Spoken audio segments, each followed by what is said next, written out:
नमस्कार साथियों, आशा करता हूँ आप सब बहुत अच्छे होंगे। मेरा नाम है सत्यम पांडे। यशस्वी गुरुकुल 18 चैनल पर आप सभी का स्वागत है। तो आज हम पढ़ने वाले हैं क्लास 9th का भूगोल टॉपिक है हमारा। भूगोल के अंतर्गत हम पहला चैप्टर पढ़ने वाले हैं, या कहें कि हम भूगोल की शुरुआत करने वाले हैं। ठीक है, भूगोल सब्जेक्ट में जो आप सामाजिक विज्ञान पढ़ते हैं उसी के अंतर्गत भूगोल एक सब्जेक्ट है, उसमें हमको आज पहला चैप्टर शुरू करना है। तो शुरू करने से पहले कुछ मूलभूत बातें हैं जिनको हमको जान लेना आवश्यक है, ताकि चैप्टर को पढ़ते हुए कोई प्रॉब्लम ना आए। तो सबसे पहले आप कॉपी कलम लेके बैठे होंगे। साथ ही साथ एक सबसे इम्पॉर्टेंट चीज़ है कि आपके पास एक भारत का राजनीतिक मानचित्र होना चाहिए, जिससे आपको उसमें देख के या उसको पढ़ के यह जानकारी हो जाए कि हम किस जगह की और किस स्थान की बात कर रहे हैं। ठीक है, तो आप जहाँ भी पढ़ते होंगे वहाँ पे इस मानचित्र को चस्पा लेंगे। साथ ही साथ उसको दिन में 2-3 बार उसको आप देखेंगे। देखने का मतलब है कि कहाँ कहाँ कौन सा राज्य है, राज्य के बारे में, साथ ही साथ उसकी राजधानी क्या है, वो इतना आपको पता होना चाहिए। इतना आप याद कर लेंगे। और जैसे कोई पूछे कि उत्तर प्रदेश राज्य कहाँ है, तो आपको ये तुरंत मैप में, आपके दिमाग में मैप आ जाना चाहिए कि उत्तर प्रदेश राज्य इस स्थान पे है भारत के।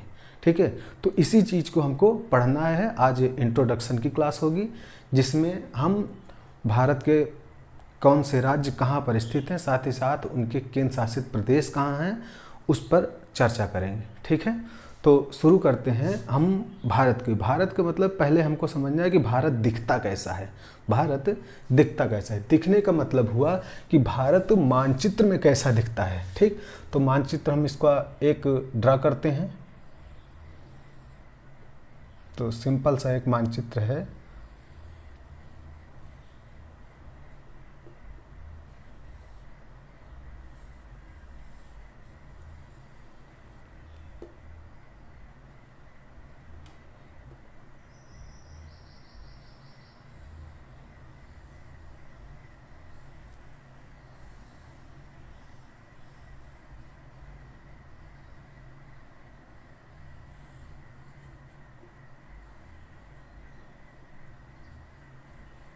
तो इस तरीके से हम भारत को बनाते हैं।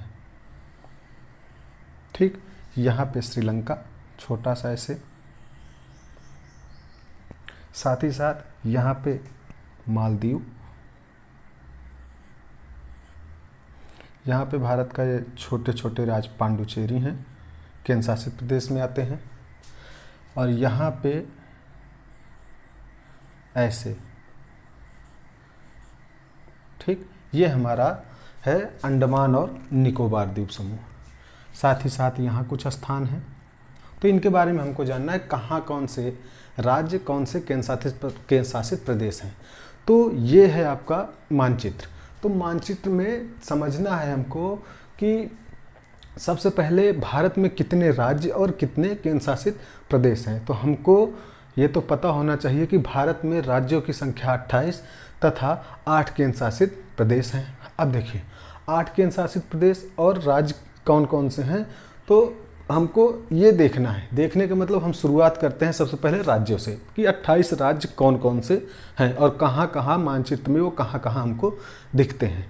ठीक है, तो सबसे पहले पहले तो यहाँ ऐसे कटा हुआ भाग है, ये वाला ऐसे, ये कहलाता है लद्दाख।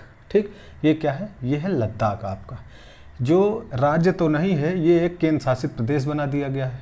फिर कश्मीर, ठीक, कश्मीर को अलग कर दिया गया। कश्मीर भी क्या है आपका, ये केंद्र शासित प्रदेश है। ये दोनों क्या है, केंद्र शासित प्रदेश हैं। तो केंद्र शासित प्रदेशों की संख्या कितनी हो गई, यहाँ हम अलग से लिख लेते हैं भाई। ये है आपका केंद्र शासित प्रदेश और ये है राज्य।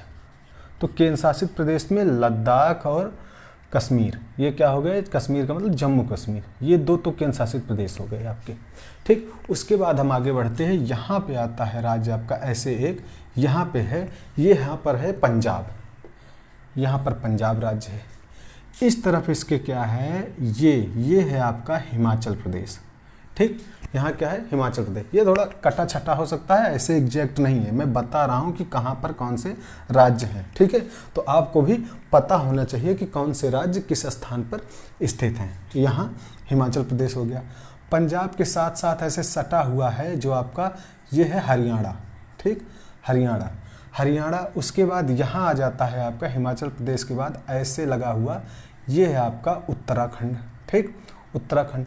उत्तराखंड के साथ ऐसे ये सटा हुआ जो है आपका यहाँ से यहाँ ये हो जाएगा उत्तर प्रदेश, ऐसे बीच का ये एरिया, ठीक। यहाँ ऐसे ये यूपी आपका आ गया राज्य। यूपी के साथ यहाँ पे लगा हुआ राज्य है आपका बिहार राज्य है आपका, ठीक, बिहार राज्य। और इस तरफ आते हैं अब हिमाचल प्रदेश, सॉरी हरियाणा और यूपी, इसी के बीच में जो है यहाँ पे इसके स्थित है बीच में कहीं पर, उसको कहा जाता है चंडीगढ़। चंडीगढ़ क्या है हमारी, चंडीगढ़ केंद्र शासित प्रदेश है। तो केंद्र शासित प्रदेश एक और हो गए, ठीक, ये केंद्र शासित प्रदेश है हमारा चंडीगढ़। उसके बाद यहाँ हरियाणा, इस तरफ होता है हमारा ये है राजस्थान। ये काफ़ी बड़े क्षेत्र में आपका हो जाता है राजस्थान, राजस्थान राज्य, ठीक। अब राजस्थान यहाँ हो गया। इस तरफ ये वाला क्षेत्र जो है ये गुजरात का है। कौन सा है, गुजरात है, ये गुजरात है, गुजरात और इधर तक फैला है। अब ये यूपी हो गया। अब इधर ऐसे आता है, ये आपका बनता है एमपी, जिसको कहा जाता है मध्य प्रदेश राज्य, ठीक। गुजरात, एमपी, उत्तर प्रदेश, ये बिहार, राजस्थान, हरियाणा, पंजाब, कश्मीर, जम्मू कश्मीर और ये लद्दाख, हिमाचल प्रदेश। यहाँ तक तो हमने जान लिया, ठीक। अब देखते हैं ये गुजरात हो गया। गुजरात के साथ साथ यहीं पर ऐसे ये ऐसे समझिए ये ऐसे क्षेत्र बनाता है इस साइड ऐसे वाले में, इसमें बनाता है ये आपका महाराष्ट्र। क्या है, ये है महाराष्ट्र। महाराष्ट्र के बाद आता है ऐसे इस क्षेत्र में ये आता है आपका कर्नाटक, कर्नाटक राज्य, ठीक। कर्नाटक के बाद यहाँ छोटा सा ऐसे ये आता है आपका गोवा।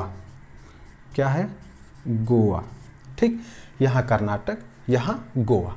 गोवा के बाद ऐसे लग के यहाँ आता है ये वाला हिस्सा, ये बनता है केरल का, ठीक। किसका, केरला बनता है ये, केरला के साथ साथ। और इसी के साथ ऐसे सट के ये वाला हिस्सा बनता है आपका, ये है तमिलनाडु, तमिलनाडु राज्य, ठीक।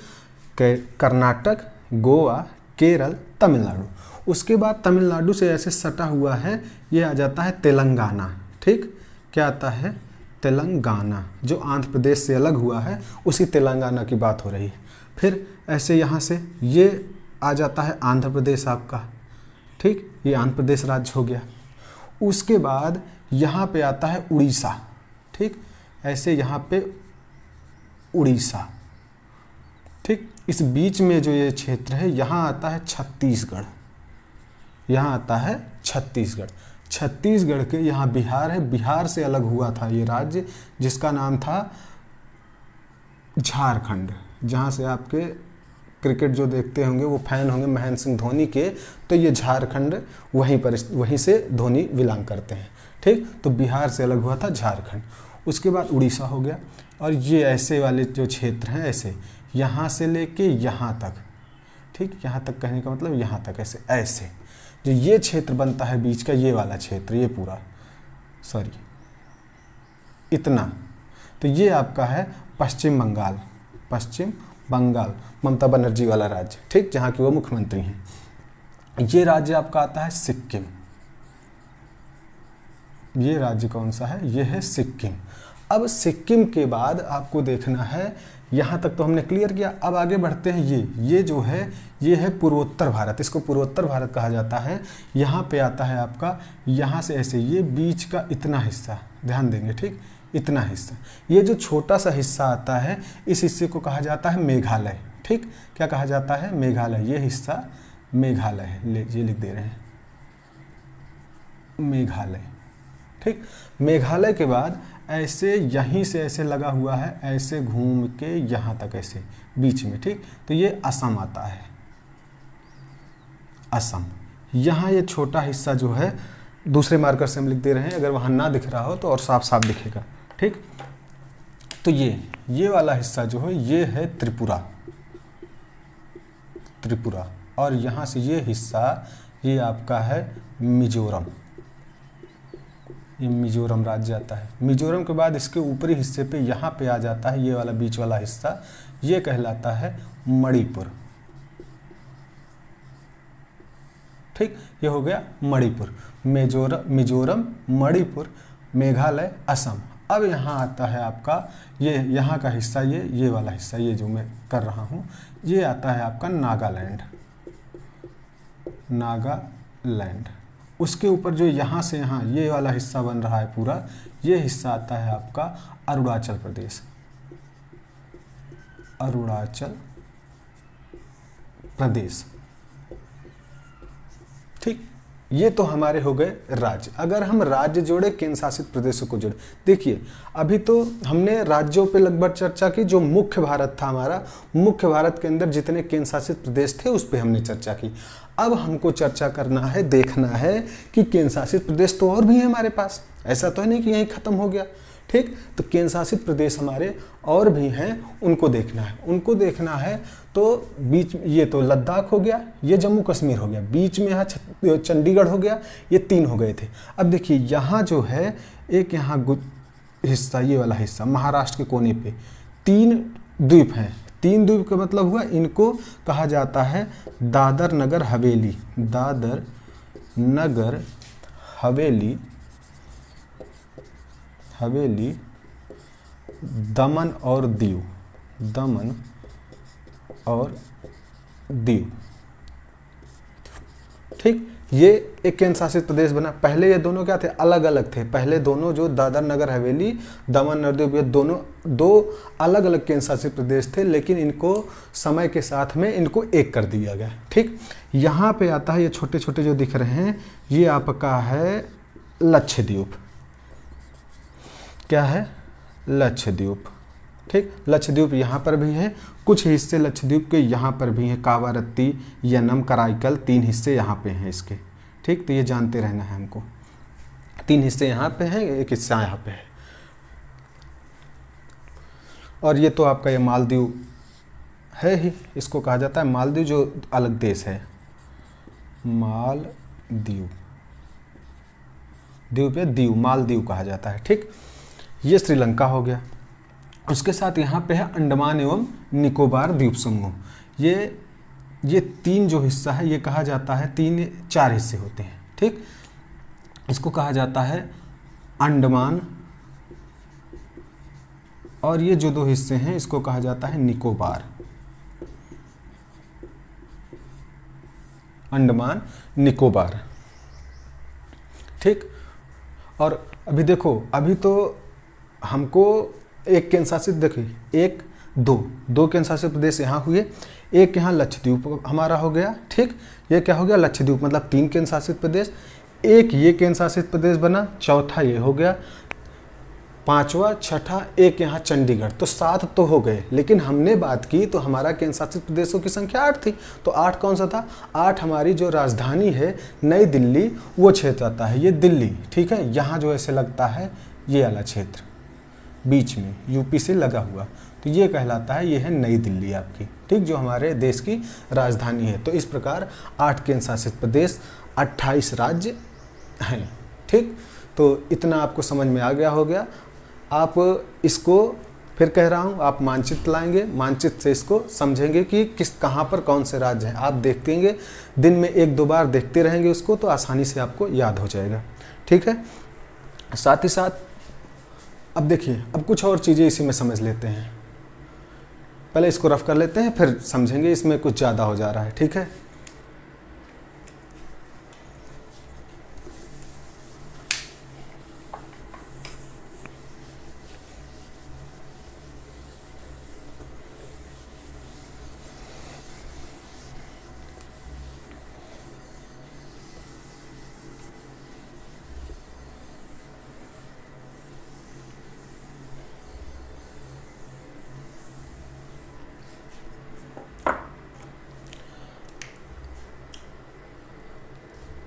अब हम कुछ बेसिक बातें देखते हैं। जो हम पहला चैप्टर पढ़ेंगे, भारत की स्थिति एवं विस्तार, तो उसमें प्रयोग होने वाला है। तो 2 चीज़ें हैं, अक्षांश और देशांतर।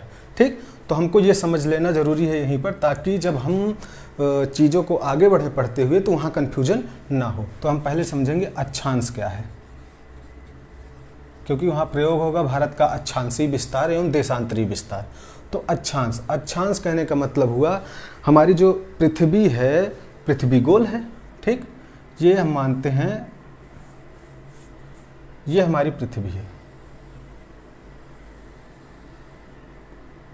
पृथ्वी है, पृथ्वी हमारी गोल है। तो पृथ्वी पर ये ऊपर की दिशा क्या होती है, ये उत्तर दिशा कहलाती है, नीचे की दिशा दक्षिण दिशा, और दाएं हाथ की दिशा पूर्व दिशा, और ये पश्चिम दिशा। तो ये दिशा हो गई उत्तर, दक्षिण, पूर्व और पश्चिम। अब पश्चिम से पूर्व की ओर मतलब इस तरीके की रेखाएं, इस तरीके की रेखाएं जो होती हैं मानचित्र पर पश्चिम से पूर्व दिशा की ओर खींची गई काल्पनिक रेखाएं जो हैं वो क्या कहलाती हैं, वो हैं अक्षांश रेखाएं। क्या कहलाएंगी, अक्षांश रेखाएं। मतलब ग्लोब पर पश्चिम से पूर्व या पूर्व से पश्चिम दिशा की ओर खींची गई काल्पनिक रेखाएं हमारी अक्षांश रेखाएं कहलाती हैं। ठीक, ये समझ में आया होगा। अब हमको समझना है देशांतरी रेखा। देशांतर रेखा, ठीक, अक्षांश रेखा किसे कहेंगे, ग्लोब पर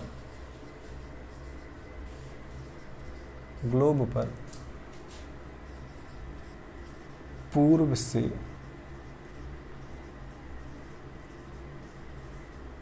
पश्चिम दिशा में, पूर्व से पश्चिम दिशा में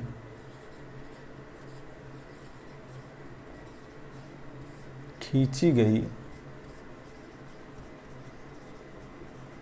काल्पनिक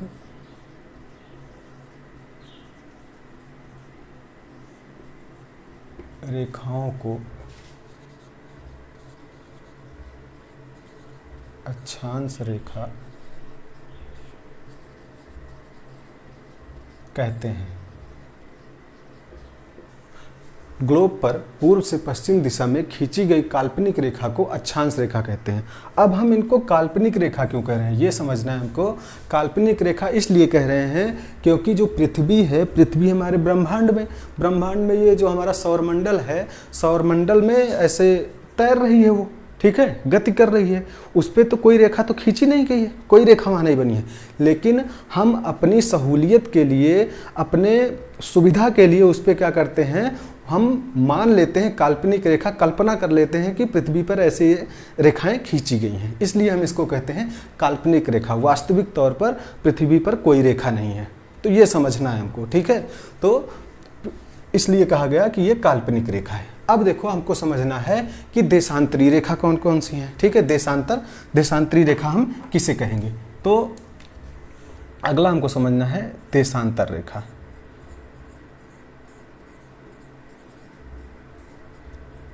ठीक, देशांतर रेखा फिर वही ग्लोब पर पहले तो ये क्या था, पश्चिम से पूर्व या पूर्व से पश्चिम दिशा की ओर।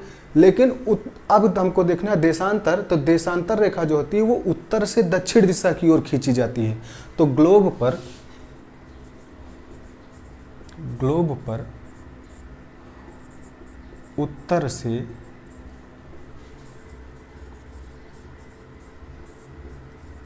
दक्षिण दिशा में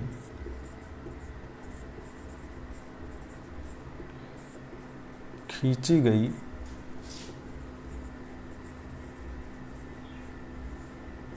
काल्पनिक रेखाओं को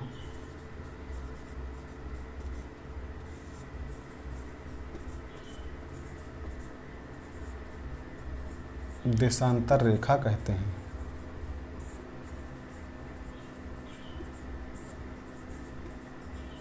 ठीक, ग्लोब पर उत्तर से दक्षिण दिशा की ओर खींची गई काल्पनिक रेखाओं को देशांतरी रेखा कहते हैं। अब हम देख लेते हैं कि ये देशांतर रेखा खींची कैसे जा रही है।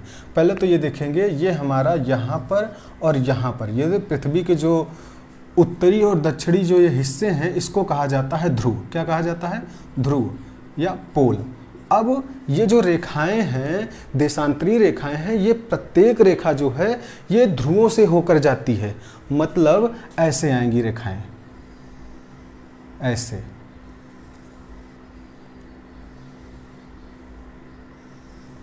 सारी रेखाएं क्या होंगी, ये ध्रुवों पर ऐसे आएंगी।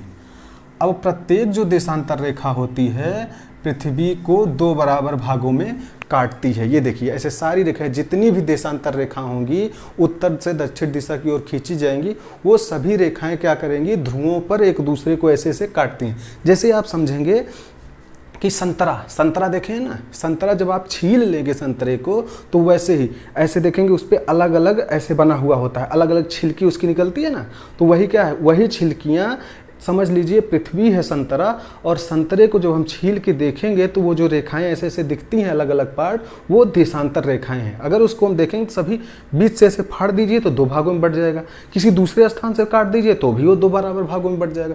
तो मतलब प्रत्येक जो देशांतर रेखा होगी वो पृथ्वी को 2 बराबर भागों में बांटती है। ठीक, अक्षांश रेखा ऐसी नहीं है। अक्षांश रेखा क्या है, पृथ्वी को 2 बराबर भागों में नहीं बांटती है। ठीक है, ये याद रखना है इतना। तो हम जान लिए हैं अक्षांश और देशांतर रेखा। तो यहाँ तक आपको समझ में आ गया होगा। तो हम आज की क्लास यहीं तक रखते हैं।